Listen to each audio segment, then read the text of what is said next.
तो क्या होते हैं प्लांट हार्मोन? तो चलिए, सबसे इंपॉर्टेंट जो चीज है प्लांट हार्मोन की, प्लांट हार्मोन्स, तो जैसे हमारा नियंत्रण और समन्वय प्लांट्स पर डिपेंडेंट था, वैसा ही प्लांट्स एनिमल हार्मोन्स पर डिपेंडेंट था। सर कौन सा? अरे थायराइड थायरॉक्सिन कर रहा था, पैराथार्मिन, टॉक्सिन, ऑक्सीटोसिन, ये सब जो हमने पढ़े वैसे ही अब यहां पे पढ़ना है। तो पादप हार्मोन इंपॉर्टेंट टॉपिक है, क्वेश्चन भी आता है तो ध्यान देना है। दो होते हैं, एक मैंने कहा था ना कि सिर्फ ग्रोथ जरूरी नहीं है, उनको रोकना भी जरूरी है। तो एक होते हैं पौधों में वृद्धि को बढ़ाने वाले हार्मोन, और दूसरे होते हैं पौधों में वृद्धि को रोकने या अवरोधक। अच्छा, सबसे पहले पौधों में वृद्धि कैसे होती है? एक होती है प्राइमरी ग्रोथ, जब पौधा ऐसे बढ़ता है, लंबाई में बढ़ता है, तो उसको प्राइमरी ग्रोथ कहते हैं, प्राथमिक वृद्धि कहते हैं। और जब वो ऐसा मोटा होता है तो उसको सेकेंडरी ग्रोथ कहते हैं। याद रखना, ग्रोथ का मतलब द्वितीयक ग्रोथ और प्राथमिक ग्रोथ। जब पौधा ऐसा बढ़ता है तो उसको प्राथमिक ग्रोथ कहते हैं, और जब ऐसा बढ़ता है तो उसे द्वितीयक ग्रोथ कहते हैं। मैंने टिश्यू वाली एक रील डाली है, देख लेना जाके यूट्यूब पे, है ना, स्कूल साथी के प्लेटफॉर्म पे, सारे टिश्यू याद हो जाएंगे बहुत अच्छे से। तो चलो, तो पौधों की वृद्धि बढ़ाने वाले हार्मोन हैं ऑक्सीन, जिब्रेलिन और साइटोकाइनिन। सबसे पहले क्वेश्चन 1 नंबर 2 नंबर वाले में आ जाए कि वृद्धि बढ़ाने वाले कौन से हार्मोन हैं, तो ऑक्सीन, जिब्रेलिन और साइटोकाइनिन। और पादप में अवरोधक मतलब जो ग्रोथ को नहीं रोक रहे हैं, वो होते हैं एबेसिक अम्ल और एथिलीन। अच्छा, एथिलीन जो होता है वो पके अम्लों को और पका के सड़ा देता है, वो कहानी भी हम समझ लेंगे। चलो, तो आते हैं ऑक्सीन। ऑक्सीन क्या है बेटा? ऑक्सीन जो है वो वृद्धि को बढ़ावा देता है, और प्रकाश जिस तरफ है उसी तरफ ग्रोथ होती है। आपने देखा होगा, देखो आपने देखा होगा, ऐसा होता है, पौधा ऐसा लगा होता है, और आपने देखा धूप ऐसे आ रही तो पहले इधर बढ़ा इधर बढ़ा। यदि आप उसको ऐसे लेटा दोगे तो धूप ऐसे आएगी तो पौधा ऐसे भी बढ़ सकता है ना। तो ये जो होता है, क्या होता है कि वृद्धि करता है, और किसकी करता है? परोह कोशिकाओं में वृद्धि करता है, और परोह कोशिकाओं को कहते हैं शूट्स, है ना।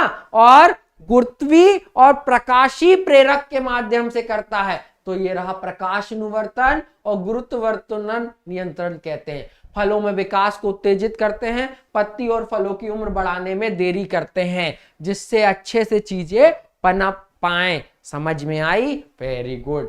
चलो आगे चलते हैं। ये देखो, ये मैं जो बता रहा था, जहां पर लाइट डायरेक्शन होगा उसी तरफ पौधा बढ़ता है। आपको ऐसा लगता है कि ऐसा ही बढ़ रहा है, क्योंकि कुछ दिन हमको हमारा पौधा सीधा बढ़ता क्यों दिखता है ऐसा?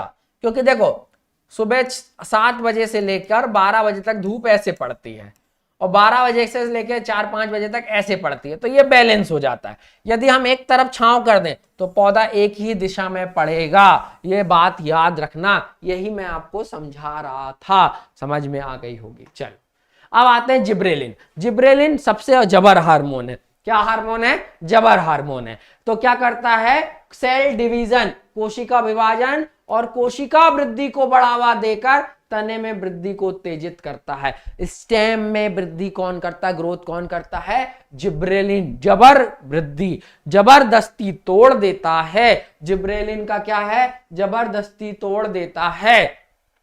अब ये पुष्पन, फल, विकास और बीज अंकुरण को उत्तेजित करता है। समझ गए मेरी बात? यही तो मैं समझाना चाह रहा था। जिब्रेलिन इंपॉर्टेंट है बेटा, है ना। अब आते हैं अगले पे, साइटोकाइनिन। पूरे पौधे में कोशिका विभाजन को प्रेरित करता है, इसकी ग्रोथ करता है। पर साइटोकाइनिन क्या होता है? विभाजन के लिए स्टिमुलेटर, स्टिमुलाई का काम करता है। और क्या करता है कि एजिंग ना आए। एजिंग का मतलब होता है बुढ़ापा ना आए पेड़ पौधों का, इसको रोकता है। लिख लो, रोकता है, ये लिखा है एजिंग। इसको उम्र बढ़ाने, यहां पर ये सही शब्द होगा, बुढ़ापा ना आए मतलब बुढ़ापा आ जाता है तो पतझड़ हो जाता है, तो ये सब चीजों को साइटोकाइनिन रोकता है। सेल डिवीजन को प्रमोट करता है। ठीक है, अब आगे चलते हैं। ये है हमारे तनाव हार्मोन, जो क्या करते हैं, चीजों को रोकते हैं। तो एबिसिक एसिड ये क्या करता है, सूखे की प्रतिक्रिया में तने की वृद्धि को रोकता है। क्यों बेटा, जल ज्यादा जाएगा तो पौधों की ग्रोथ नहीं होगी, तो इसको रोकना जरूरी है ना। और जड़ों की वृद्धि को रोकता है। आपने देखा होगा जब राजस्थान में जाते हैं तो पत्तियां कांटे बन जाती हैं और यहाँ पे फैलती जाती हैं, क्योंकि जहां पानी रखा हो वहां से पानी की मात्रा को बढ़ाए। तो किसको रोकेगा, तने की वृद्धि को रोकेगा और जड़ की वृद्धि को उत्तेजित करेगा। कौन भैया, तनाव हार्मोन। कौन सा, एबिसिक एसिड। ये कहां, राजस्थान। हम क्या बोलते हैं उनको, कैक्टस में ये देखने को मिलता है। कली और झाग को सुव्यवस्था बनाए रखता है। पर मेरी बात समझ में आई कि तना नहीं बढ़ने देना है, नहीं तो वाष्पोत्सर्जन की दर बढ़ जाएगी, पानी का उपयोग ज्यादा होगा। जड़ को क्यों बढ़ा रहा है, कि मिट्टी में से वो पानी निकाल सके। समझ में आई मेरी बात, आ गई होगी, बहुत बढ़िया, वेरी गुड। चलो अब आते हैं एथिलीन। अच्छा, आपने देखा होगा कोई आदमी जब वो बेचता है, केला बेचता है, तो उसमें से जब एक कोई केला पक जाता है तो वो उसको उस गुच्छे से अलग कर देता है। तो उस गुच्छे से अलग क्यों करता है, कि बाकी एक क्या होता है, गैस निकलती है ना, एथिलीन गैस जो गैस निकलती है वो बाकी फलों को भी पका देगी और सड़ा देगी। तो अपने आप भी फल ऐसे ही पकते हैं, फलों को पकने को बढ़ावा देता है, देखा। और यही मैं आपको बता रहा था कि धीरे धीरे, पर अपनी तो निकल ही रही और जो पक गया उसकी भी गैस निकल गई, तो वो जल्दी पक जाएंगे। आप अपने घरों में देखना, जब कोई आप जाते हैं केला लेने तो वो पूछता है आज खाना है, कल खाना है। पपीते के लिए भी पूछता है, तो वो क्या बोलता है, जैसे आपको 1 हफ्ते बाद खाना है, 2-4 दिन बाद खाना, तो वो कच्चा पपीता देता है। और पक्का क्या देता है, क्योंकि वो जल्दी खराब हो जाएगा, पक जाएगा तो, है ना। ठीक है, और ये एजिंग को बढ़ावा देता है, बिल्कुल सही। ये चीजें थी। अब कुछ चीजें और बतानी है मुझे आपको। यहां पर हार्मोन हमने पढ़ लिया, पर हमें क्या बताना है, कुछ प्रक्रियाएं बतानी है। तो अब आते हैं अपन पौधों में समन्वय से पहले कुछ पॉइंट मुझे और बताने हैं।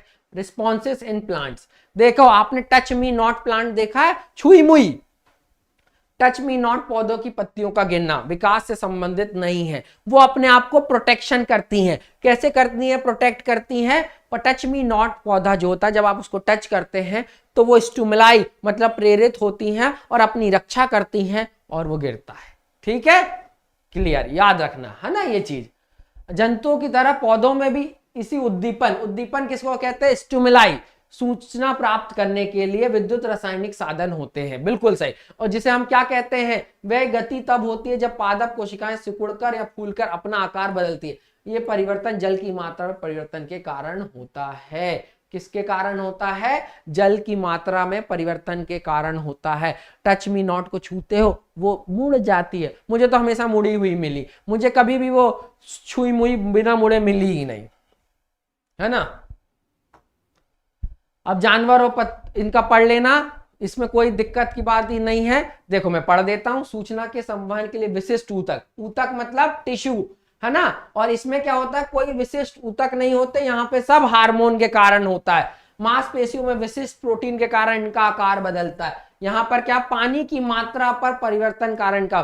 तो याद रखना, पौधों में जो भी चीजें होती हैं उसका मुख्य कारण क्या होता है, पानी होता है। और हमारे यहाँ क्या होता है, मसल्स होती है, टिश्यू होते हैं, ये सारी चीजें होती हैं। विद्युत इलेक्ट्रिकल केमिकल साइन, जैसे कोशिका का आधार बदल जाता है। अब आते हैं कंट्रोल। तो उष्ण कटिबंधीय गतियां और नैस्टिक गतियां। नैस्टिक गतियां क्या होती हैं, नैस्टिक गतियां क्या होती है, इंपॉर्टेंट है। विकास जब जो स्वतंत्र होती हैं उन्हें कहा जाता है नैस्टिक गतियां। जो दिशाहीन है, जैसे आप जब तक हमसे नहीं जुड़े थे आप दिशाहीन थे, आप बहुत अच्छा पढ़ते थे पर क्या पढ़ना है क्या नहीं पढ़ना है आपको ये नहीं पता था। तो इसी तरीके से नैस्टिक गतियां किसे कहते हैं, जो स्वतंत्र होती हैं, मतलब गैर दिशात्मक होती हैं। इनका मूवमेंट किसी भी दिशा में हो सकता है, पर जब एक दिशा में होता है। और ट्रॉपिकल मूवमेंट्स कहते हैं जो विकास पर निर्भर गति होती है, जैसे कभी कोई सूर्य के प्रकाश के ऊपर गतियां कर रही हैं। दूसरा क्या होगा, कोई जल को ऊपर कर रही हैं तो उनका उत्तेजक जो है, प्रेरक चीज है, वो डिफाइंड होती हैं, तो उनको ऐसे समझा जाता है, जो अभी हम आगे पढ़ने वाले हैं। तो याद रखना, ट्रॉपिक गतिविधियां जो होती हैं वो दिशात्मक होती हैं, नेस्टिक जो होती हैं वो गैर दिशात्मक होती हैं, वो स्वतंत्र होती हैं, और ये किसी स्टिमुलाई या उत्तेजना पर डिपेंड होती हैं। गुड, है ना।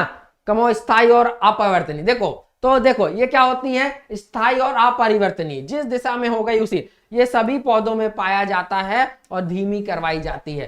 पर ये क्या होती हैं, अस्थायी और प्रतिवर्ती होती हैं, केवल कुछ विशेष पौधों में पाई जाती हैं और ये तुरंत होती हैं। ये अंतर भी पूछा जाता है। तो नेस्टिक मूवमेंट, जब हम मिमोसा पुडिका जैसे संवेदनशील पौधा पत्तियों को छूते हैं तो वो मुड़ जाती हैं। ये वाले पौधे आपने देखे, हमारे यहाँ इसको छुई मुई बोलते हैं, आपके यहाँ क्या बोलते हैं कमेंट बॉक्स में करके बताना, लिख के बताना कि नेस्टिक पौधों में छुई मुई को आप क्या बोलते हैं। चंद्रमा के फूल की पंखुड़ियां सुबह में खिलती हैं और रात में अंधेरे में खुलती हैं। अच्छा, मैं आपको एक अच्छी बात बताता हूं, पता मैं नाम भूल रहा हूं, पर एक पौधा है forgive me plant. Forgive me plant क्या होता है बेटा, कि उसमें क्या होता है कि जैसे वो प्लांट मेरे पास रहा 1-2 महीने और फिर मैंने गिफ्ट कर दिया किसी को, मतलब फॉरगिव मी प्लांट जो मेरे पास था और मैंने उसको गिफ्ट कर दिया, तो भाई वो उसके पास जाता है तो वो उसको मुरझा जाता है, उसको अच्छा नहीं लगता। अब ये कारण मुझे आज तक समझ में नहीं आया ऐसा क्यों है। मुझे ऐसा लगता है कि जो एनवायरमेंटल चेंज होता है उसके कारण वो मुरझा जाता है, पर ये आजकल लोग बहुत गिफ्ट कर रहे हैं, तो वो गिफ्ट क्या करते हैं कि याद आती है उसको, वो पौधा हमको याद करता है। तो ये पढ़िएगा, सर्च करिएगा, आपको यूट्यूब पे मिलेगा, है ना। तो जैसे ये है, ये रोशनी पर डिपेंड हो रहा है, तो इस तरीके से, है ना। जब कीट वीनस फ्लाईटेप के संशोधित पौधे संपर्क में आता है तो वह बंद हो जाता है, देखा आपने, ऐसे पकड़ लेता है और बंद जकड़ लेता है।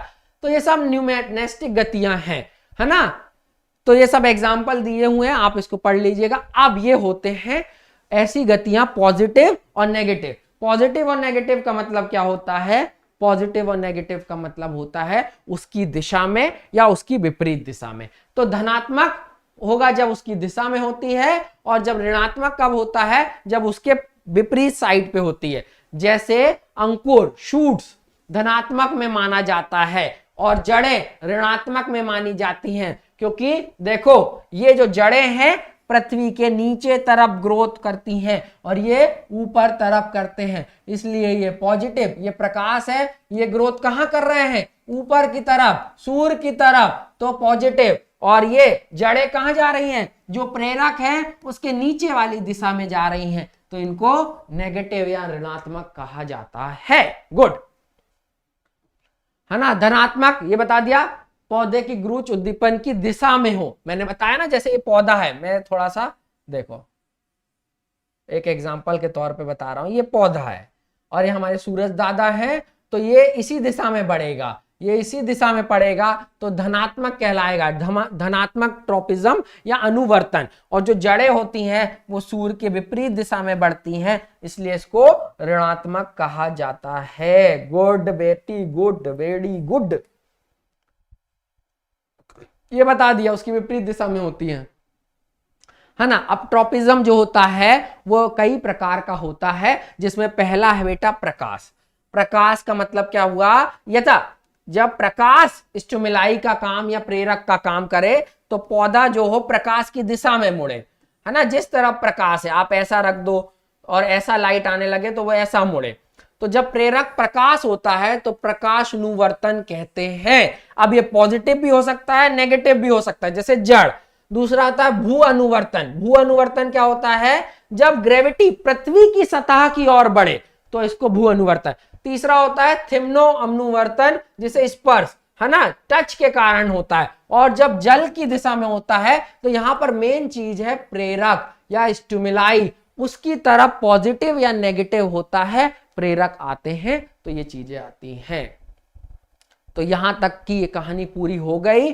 अब आप अच्छे से पढ़िए और मेरा आपसे नम्र निवेदन है कि प्लीज एनसीईआरटी जरूर पढ़ लीजिएगा। एनसीईआरटी से कुछ समझ में नहीं आया तो कमेंट बॉक्स का इस्तेमाल कीजिएगा। तो मिलेंगे अब अगली क्लास में अगले चैप्टर के साथ और अलग तरीके से। इन दोनों चैप्टर को अच्छे से पढ़िए और रिवीजन कीजिए। मिलेंगे अगली क्लास में। जय हिंद, जय भारत।